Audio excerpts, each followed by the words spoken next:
Hello and welcome back to my YouTube channel. तो आज इस वीडियो में हम बीएससी फर्स्ट सेम के अंदर ऑस्मो रेगुलेशन इन फिजिक्स को पढ़ रहे हैं। तो बीएससी फर्स्ट सेम जूलॉजी में और भी वीडियोस इस चैनल पर अवेलेबल है और बीएससी फर्स्ट सेम जूलॉजी की प्लेलिस्ट की लिंक डिस्क्रिप्शन में दी गई है, आप वहां पर जाकर के सारी वीडियोस को देख सकते हैं। तो आज इस वीडियो में हम ऑस्मो रेगुलेशन इन फिजिक्स को पढ़ रहे हैं। तो सबसे पहले हम जानेंगे इसमें कि ऑस्मो रेगुलेशन होता क्या है और उसके बाद हम इसमें फिशेस में ऑस्मो रेगुलेशन को पढ़ेंगे। तो ऑस्मो रेगुलेशन वो प्रोसेस है जिसके द्वारा एक जीव होम्योस्टेसिस को बनाए रखने के लिए अपने शरीर में पानी और इलेक्ट्रोलाइटिक बैलेंस को नियंत्रित करता है। तो इससे हमें पता चलता है कि ऑस्मो रेगुलेशन जो होता है वो शरीर में पानी और इलेक्ट्रोलाइट बैलेंस को बनाने के लिए की प्रोसेस है। तो इसके बाद अब हम देखते हैं कि मीठे फिशेस में ऑस्मो रेगुलेशन क्या होता है।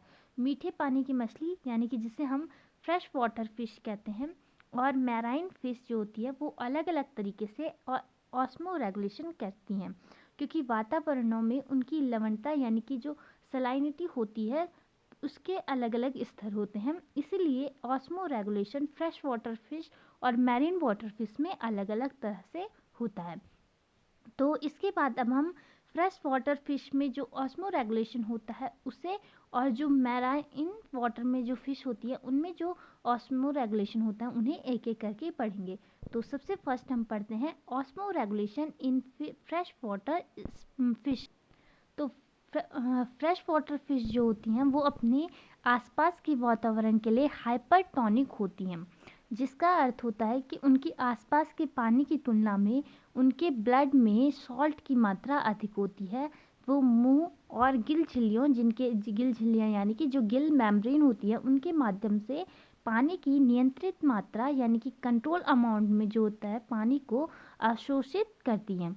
पानी के इस सेवन से बड़ी मात्रा में यूरिन निकलता है जिससे कि बहुत सारा नमक निकल जाता है। गलफड़ों यानी कि गिल्स में माइटोकॉन्ड्रिया युक्त कोशिकाओं की मदद से नमक को बदल दिया जाता है। ये कोशिकाएं आसपास के पानी से नमक को खून में अवशोषित यानी कि एब्जॉर्ब करती हैं।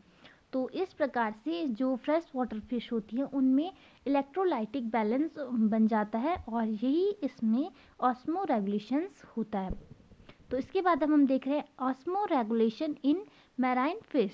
तो मैराइन फिश यानी कि जो मीठे पानी की मछली की तुलना में समुद्री मछली को हम मैराइन फिश कहते हैं, तो उनमें विपरीत समस्या होती है।